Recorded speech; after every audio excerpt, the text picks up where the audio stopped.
Wow. Okay. Wow.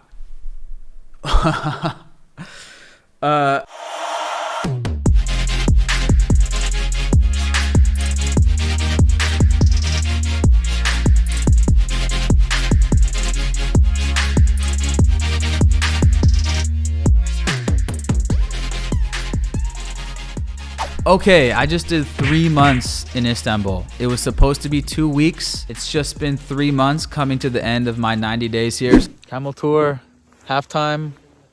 Marcus, first time? What do you think so far? It's interesting. I've never even rode horses before. What about you? No. I've only rode elephants in Thailand. It's like $40 or like $30. Like a couple hours just in the canyon. Great views, great pics. Don't forget your AirPods if you want to, bump. And it's just a nice little stroll through Turkey. Lovely, lovely. Finally sitting down to do my little review. It's been amazing. Freaking great. I know this city now and super stoked to say that I've actually lived in Istanbul. Who knew I would be living here for 3 months at the beginning of this year? But it just happened. I just did 3 months in Istanbul. So this video is for all my all my friends, Instagram followers and YouTube followers who are like, yo, what's the deal with Istanbul? Should I roll through? Actually, a high school friend just arrived today. Anyway, I came here. I mean, we were in Croatia for the 2 months before. And then Turkey is also open. So it's open, guys. You can fly here. Right now it's open to Americans, even during this Corona times. We'll get into the details later. But this is just my overall review for my friends, my best friends and my family and just everyone. What's the deal with Istanbul? What did you think? Give me the breakdown, please. So I'm going to go over, I got my blog post here, by the way. So for all the links and details, link below to the blog post for all the details here. I'll keep adding to this as well. This will just be an overall summary. I can't cover everything in this quick little video. I'm going to try to make it not too long. Just kind of give you guys a basic idea of my takeaway from 3 months in Istanbul. So I'm going to cover vibe, cost of living, cafe/co-working space/coffee shop scene, expat/digital nomad community, things to do, areas, accommodation, gyms, food, nightlife. The basic. So yeah, initially it was going to be 2 weeks, turned into 3 months. What an amazing, colorful, exotic, tasty, historical, vibrant city. This is one of the most historical cities in the world. So if you love history, no better place to be. The clashing point between East and West throughout history, like that deserves a whole YouTube channel in itself. The history of Constantinople, aka now Istanbul. But that's for another video. Definitely put this place high on your list. That's the takeaway. I have so many Instagram comments. My mom, she wants to come here ASAP. Just put Istanbul high on your list, guys, and stop over next time you cross this region from east to west or whatever. At least 3 to 4 days you're gonna need, but ideally like a week or 2 weeks. But you can get the vibe of the city in 3 to 4 days. All right.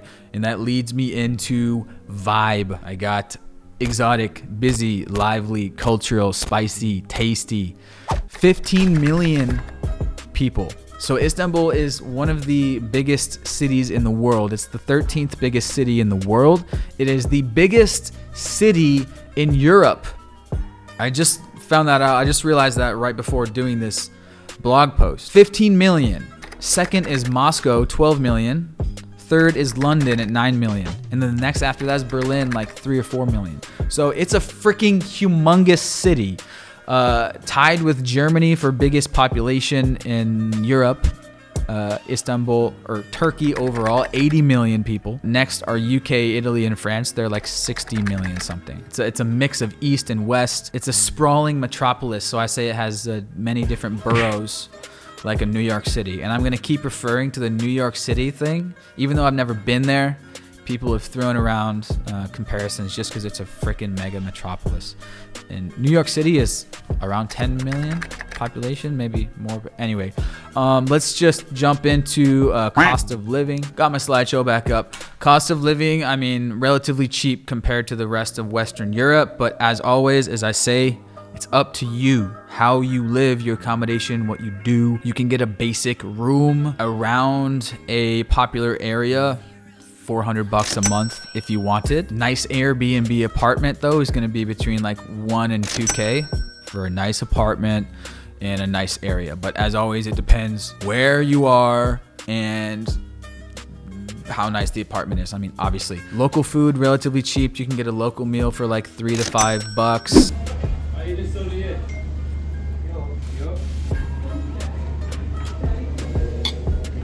I'm dying. Seriously, I'm literally dying right now. So delicious. Maybe I can have his piece if he's not eating it. Yeah. Taxis, $2 to $3 anywhere. Get the B Taxi app, BI Taxi. That's like the Uber here where you hail yellow taxis. I use that every day to get around. I either walk or take taxis. But I what the fuck was that? Jesus. Sipping my Starbucks. I wouldn't want to live here for less than 4K.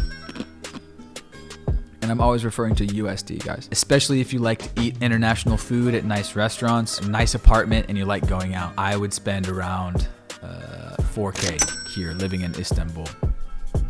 But big picture, the lira, as you guys may have heard, is relatively favorable now compared to the US dollar.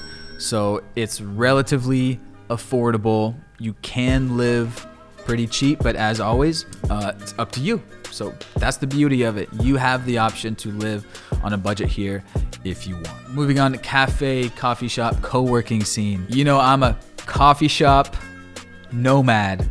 So when I got here and realized that there are tons of Starbucks everywhere, I was like, I could maybe do some time here. That was the initial thing that led me to be like, wow, let's just stay. Bruh.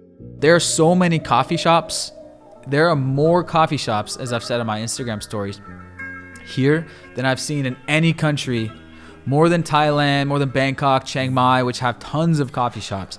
I think Istanbul has the most. It's total coffee shop culture. Coffee roasters, fancy coffee shops, and Starbucks is the most common in the city because it's the most common coffee shop in the world. Turkey has the most Starbucks in Europe, actually second to UK. It goes UK, then Turkey for most Starbucks. So Starbucks are everywhere. So, you know, that's my comfort zone. It's great for working. I mean, I call Starbucks the biggest co-working space in the world because it's just filled with people working, and I'll get into that in a second. The second favorite coffee chain that I worked at a lot is called Espresso Lab. 2 in Taksim, and one of them is, I was posting stories and Parker's like, did you join a co-working space? It looks like a freaking co-working space, just filled with laptops, people working, huge big work tables. I mean, that's what coffee shops are nowadays, you know, in the work remote age. So Espresso Lab is all over, but there's tons of others. There's Cafe Nero, there's Kahve Dünyası, Coffee World, another Turkish one. And then tons of local, I call them cozy cafes. Which reminds me, link in the blog post will have a link to my Google Maps list. I have over 100 spots saved on my Google Maps list. That you can just check out all my favorite spots that I hit when I was here. I save everything on Google Maps. If you love cozy cafes like me and you love coffee shop stumbling and just going to random cafes, opening up the laptop, get some coffee, that's what I love doing. That's part of my daily adventure. Just like, let's find a random coffee shop today. Go on Google Maps, search, or just walk around and find one and pop it in. I fell in love with doing that right away. I was like, there's so many dope coffee shops. Let's give it a month or so. Turned into 3 months, of course. But total, the coolest coffee shop culture I've ever seen. Co-working spaces, yes, there are some co-working spaces. I popped into one, but didn't do any time there. But if that's your vibe, then co-working spaces, there's plenty of options like any big city. Wi-Fi, okay, Wi-Fi is not the fastest in Istanbul, but it was fine for video calls. Upload speeds are slow. I found low single-digit upload speeds were most common for cafes and Airbnbs. Download, nothing crazy, but gets the job done, like 5 to 15 megabits for download. If your Airbnb is lagging a little bit for the video calls, if you're on some big Zoom calls, at first I was using just my phone's hotspot when the Wi-Fi got a little bit choppy. That's fine to use. The 4G is fast. And then I ended up just getting a pocket Wi-Fi hotspot. So if you're working and doing a lot of Zoom calls, I recommend getting one of those 4G hotspots as a backup. If your Wi-Fi might go down, usually it's been totally reliable. Wi-Fi never goes down, but sometimes it got a little choppy doing some big Zoom calls. But overall, Wi-Fi it's not blazing like Thailand with their fiber super Wi-Fi and stuff like that, but it's fine. It's never a big issue. Again, when all else fails, 4G. 4G is faster than the Wi-Fi here, so you could run everything off of 4G and just get a pocket Wi-Fi thing, and you'll be blazing. All right, expat / digital nomad community. So not necessarily a digital nomad hotspot compared to other places yet. Not as big as like Tbilisi or Budapest or Portugal in Europe, of course. But all I know is I saw tons of laptops. Every coffee shop I went to, tons of laptops. Now, I don't know if it was that packed before Corona. So I think definitely there's an element of that. Lots of locals, of course, that are corporate or working remote, so all I know is the coffee shops and Starbucks are full of people working on laptops. But I don't think it's quite a digital nomad hotspot, but it definitely could and should be, mainly because of the coffee shop scene. So many dope coffee shops. So if you love working in coffee shops, which is some of us, not all of us, but I do. So that's why the city is a dope place to post up and work for me. Expat community. I'm sure there's a big expat community, but I didn't notice too many foreigners / expats that are like living, working here. But of course, it's a humongous city. So there are tons of expats. But I wouldn't say necessarily tons from what it's worth. But of course, there are tons, but I think maybe you get what I mean. All right, let's just jump right into things to do. So if you're gonna visit for like a few days, here's the things you should do. Old Town tour. So that's like, it's called Sultanahmet. It's just like the old town. So you're gonna do like Hagia Sophia, the most famous mosque / church like in the world. Topkapi Palace, which is the Sultan's castle / where he lived. Grand Bazaar, the underground basilica, tour. Anyway, do an old town tour, visit the hookah lounges, check out Zebra Lounge. It's a new one, super dope. But you can get hookah / shisha at many places. Zebra Lounge is my favorite. Get a tour guide. So I always recommend this in any city. Get a local tour guide and do things like Turkish breakfasts, Instagram photo hotspots like on rooftops, and there's plenty of Instagrammable famous places that you guys will see on Instagram. Just search whatever. Airbnb experiences. Go on Airbnb experiences. Pick what you want to do. Bada bing, bada boom. Book it up. The tour guide app that I have been using for a couple years now is Show Around. Now, I scored with this one. First week I got here, I was like, let's do a local tour. Ended up booking a couple of them. One of them, she was super cool. Her name is Zoo, or Zulal, Zoo for short. And you've seen her on my Instagram stories. Anyway, she ended up becoming a friend and showing me all around the city, giving me multiple tours. So as you guys know, travel and life is all about the people. By the way, when you guys come to Istanbul, hit up my friend Zoo. She's single and available, on a broken heart. Anyways, Zoo, what can you tell us about this place when you come to Istanbul?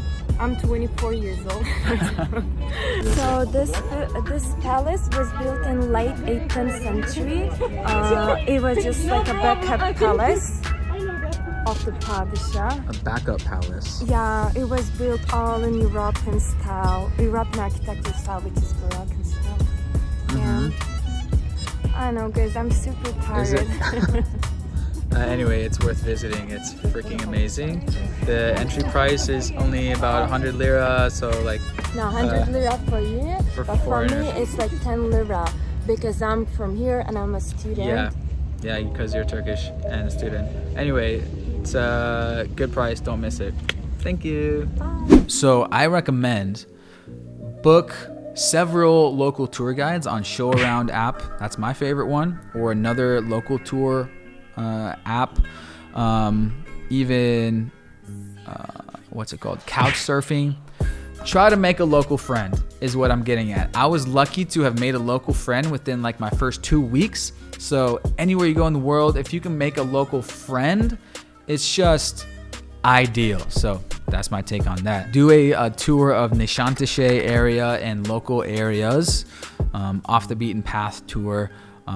Show around. You can ask them what you want to do. A local will show you around. Show me where the locals hang out. Do that. You can rent a yacht/boat. My friend David, him and his gang, they got a yacht, like a medium-sized yacht, like for like 1 day, and like not even that expensive. Like I want to say like $1,000 or something. You split it between like 10 people. You can have a dope yacht cruise under the bridges in the Bosphorus. So definitely recommend checking that out. And then, of course, you can do a weekend to Cappadocia, which is the hot air balloon place. We ended up finally doing that last weekend. It was amazing. Check out my Instagram for more. Okay, just took a 10-minute van. They're firing it up. Marcus? Yeah. Estás excited? Let's go. Dude, it's already looking clear, no clouds, which is exactly what we hoped. Yesterday morning was all cloudy. Fire it up, baby! Are you ready, Emma? Yeah. Okay, this one. Just don't get on the wrong balloon. Okay. Yeah.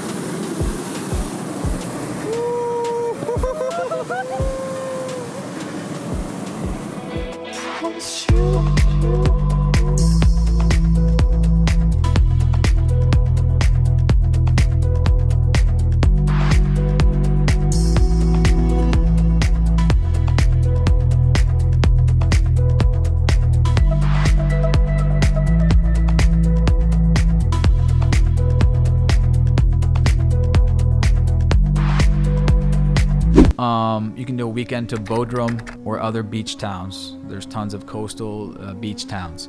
And then of course, did I mention Turkish breakfast is the best. Those are the basic things to do that I would tell a homie to do. Okay, hope this is still recording good.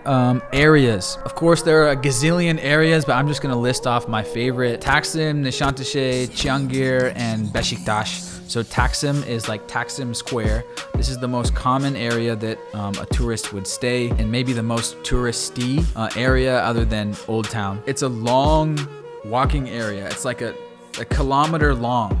This big walking corridor. Starbucks, shopping, tons of coffee shops, restaurants. I lived in this area for the first few weeks, and it's a very, very good option to stay. Find a hotel or an Airbnb in your budget, and it's a very, I would say, if it's your first time to Istanbul, stay in Taksim. The next one is right next to Taksim is Cihangir, and I'm probably saying all of this the Turkish words wrong, but Cihangir is it's a more local, like hip area with dope cafes, coffee shops, organic restaurants. Right next to Taksim. So if you're looking to kind of stay in a more local spot, but still near Taksim, stay in Cihangir. Next one is my favorite of them all, Nişantaşı. I love that fucking name. Nişantaşı. Nişantaşı. Nisan. It looks like Nişantaşı. Nişantaşı is how you say it. It's an upscale area. Basically no tourists. Tons of organic restaurants and hip coffee shops and cafes, like a Brooklyn. And again, I've never been to New York, but they say it's like a Brooklyn, just total fucking cool neighborhood. All right, it's where the coolest people in Istanbul hang out. It's where I am now in my Airbnb. Just walk around here, man, and pop into all the fucking cozy cafes and organic Buddha bowl spots. And this is the area that I want to be, and I've been here for the last second half of the stay here. Nişantaşı, gotta check it out. To my homies, if you don't want to stay in the Taksim area, I would say second best is Nişantaşı. Get an Airbnb. the homie that just arrived today. He's like, where to stay? I was like, Nişantaşı is where you want to be, man. And the next one is the area next to Nişantaşı is Beşiktaş. Beşiktaş. Fucking love that name as well. This is where Pub Street is. Another great option that's walking distance to Nişantaşı and also walking to Dolmabahce Palace. Probably saying that wrong again, but this is the Sultan's second palace. By the way, that's another thing I forgot to mention that you should definitely do. Do the tour of Dolmabahce Palace. It's basically, you get to do an MTV Cribs walkthrough of the Sultan's palace. The biggest house you've ever seen in your freaking life. Now, I've heard the Palace of Versailles in France is even more extravagant and big, but this is something like that. It is one of the most amazing things I've ever seen. Like walking through the house that the Sultan of Turkey lived in. It's right on the water, right next to Beşiktaş, right next to Vodafone Stadium, which is the main soccer football stadium in the city. So if you want to go on for a night out, Pub Street, Beşiktaş, it's just like streets and streets and streets, pubs. They call them pubs outside of America, people. Bars, they call bars pubs. Tons and tons of bars, pubs, street food. They're eating the mussels. That's their favorite street food here. Beşiktaş, check it out. Of course, there's a gazillion other areas, but those are the ones that come to mind. Okay, accommodation, Airbnb, hotel. Accommodation, it's too easy nowadays. Whip out your phone. If you want to do Airbnb, get out Airbnb. Pick something that's in one of those areas that I mentioned, that's in your budget. Bada bing, bada boom, book it. If you want to do hotel, boom, Expedia, whatever your favorite booking app.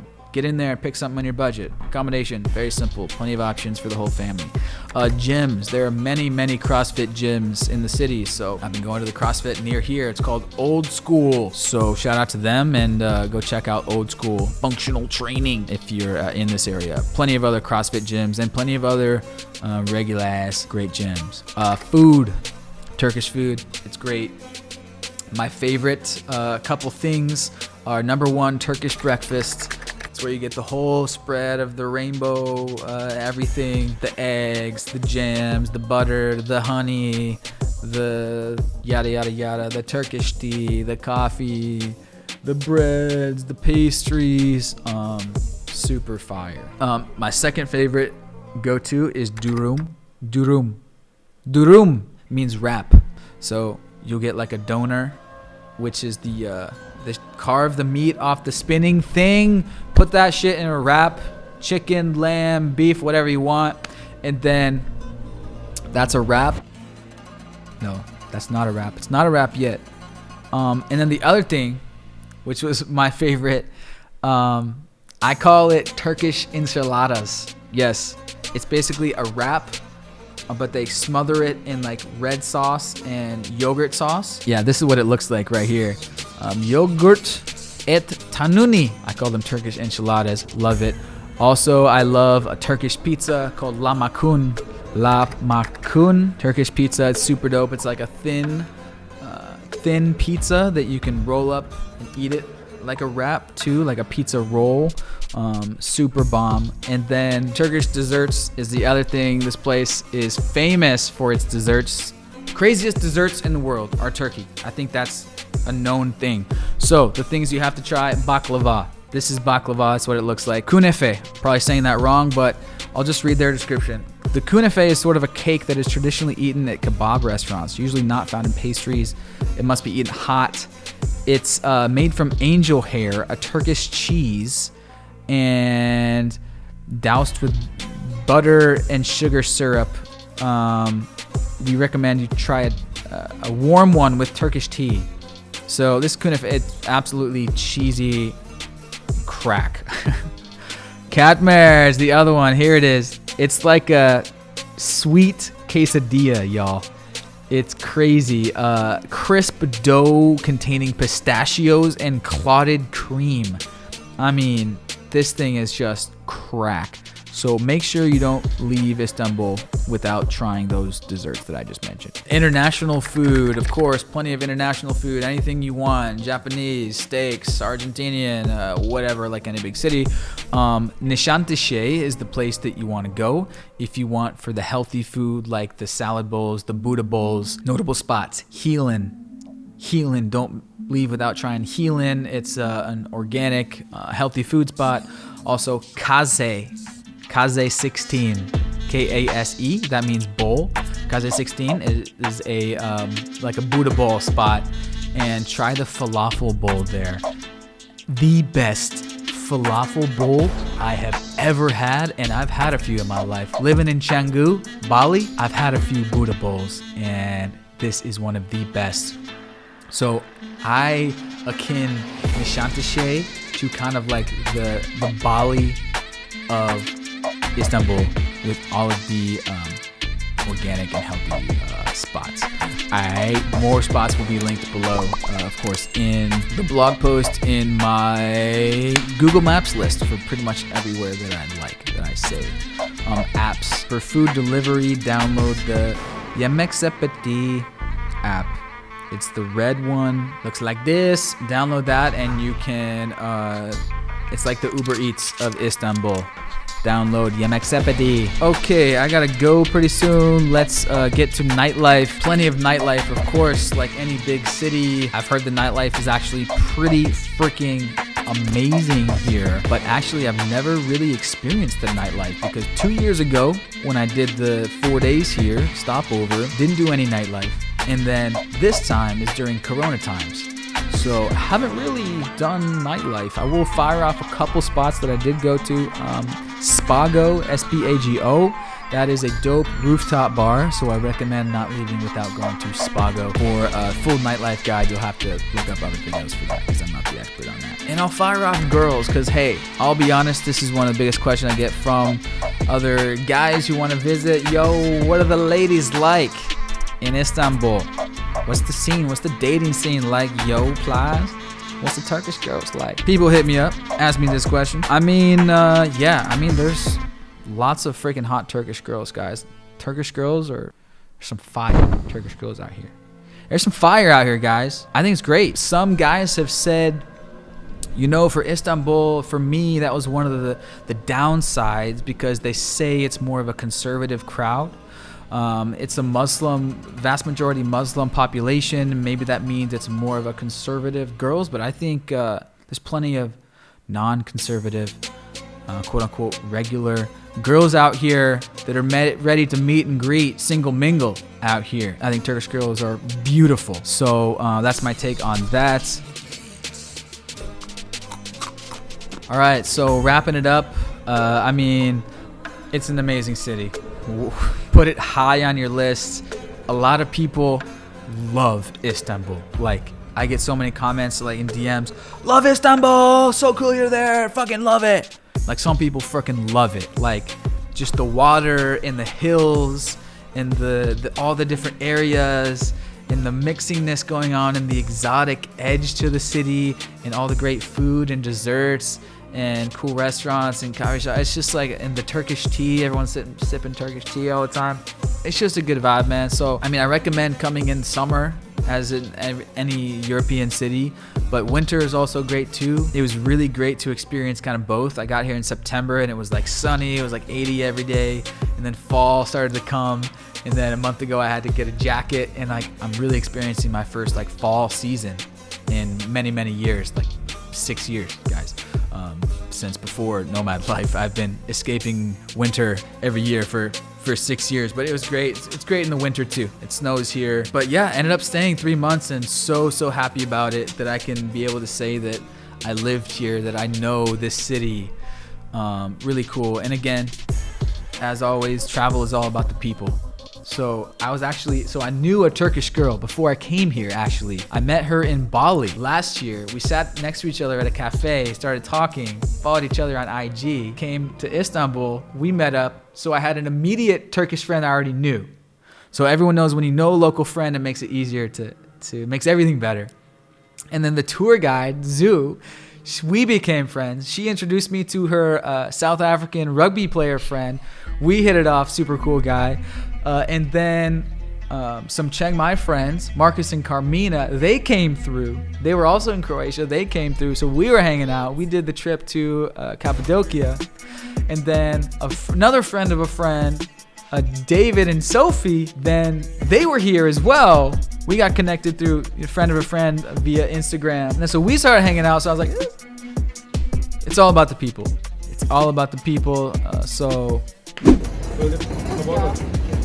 Böyle ayakta. Meryem, do you want to be on his YouTube channel? too late. Meryem, single, 24. Hey guys, follow her IG at Miriam. You follow mine. Fun day, that's mood. Fun day, every day. You should come here and Yeah. eat muscle. Yeah. Very famous, guys. Yeah. Hello. So you just sit here, crush mussels, and chuck them in the bucket. You know, made some amazing friends here.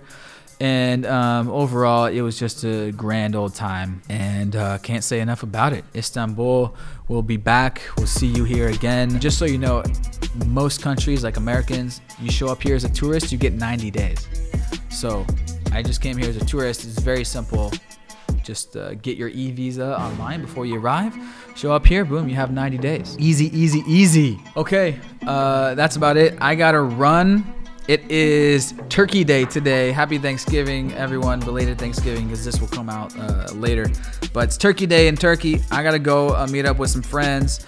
But yeah, links below to the blog post. I'm gonna add way more details, including my Google Maps list. As you can see here on the map, I save every place that I like. So you will have access to this list. Here's Taksim over here. Here is Nişantaşı over here. This is my hood over here. This is where Healing and all the organic spots are at. Those are the main two areas, I say. Over here, and then this is Taksim area, and then over here, this is Old Town, Sultanahmet, where you'll see Hagia Sophia and all the historical places. Anyway, that's Istanbul. Love you, Turkey. Thank you, everyone that I met here. Love all you guys. Thank you, all of my Turkish subscribers from the vlogs 2 years ago. Go watch those vlogs, by the way. They'll be up here at the end of the video. You can tap that to watch my other Turkey videos. I was here 2 years ago doing Istanbul vlogs. Thanks for all the comments about those videos. So I know lots of Turkish subscribers came from that video. Love all you guys. Shout out Barak Erdem, who I met at Nomad Summit. Shout out all the Baraks in Turkey. Peace. Back to Asia. It is for me. Istanbul and Turkey. See you again next time. Peace from around the world. And go watch my other videos and all that shit. Love you guys. Mwah. A little longer than a few minutes later. One more thing, forgot to mention. As you guys know, during this Corona time, everyone's working remotely. If you want to live this international lifestyle and travel endlessly like me, here's me preaching my message. You can totally do it, guys. If you want to live like a digital nomad and be able to travel freely, you just got to be able to work remotely, okay? And now everyone is doing it. So this year should be the year that you figure out how to completely set up your business and career where you can work remotely. If traveling the world is your dream, what are you waiting for? It's easier than ever. All right. I do it through selling stuff on Amazon. Marcus does it through remote phone sales. You can be a remote employee. Anyway, if you guys want to travel, make it happen. Watch my other videos, links below, on how all of my friends earn a living from their laptop so they can travel endlessly. And even during Corona, guys, there's still places to travel. Don't let it make you stop traveling. You can go to Mexico, you can go to Turkey, you can go to Croatia. There's other countries open. So now that you have the opportunity to work remote, start traveling. You can do it right now. I'm traveling. There's hundreds of us out here living abroad, still traveling. Don't let Corona stop you. And if you want to travel for the rest of your life, there's no better time to do it than right now, guys. Come on. You have a laptop. Let's make it happen. Plenty of other videos and interviews with other digital nomads on my channel. If you want to watch that, subscribe to my podcast too as well. We talk about making money online and living as a digital nomad and how different guys and girls earn incomes completely remotely from their laptop while traveling the world, living that motherfucking life. Peace.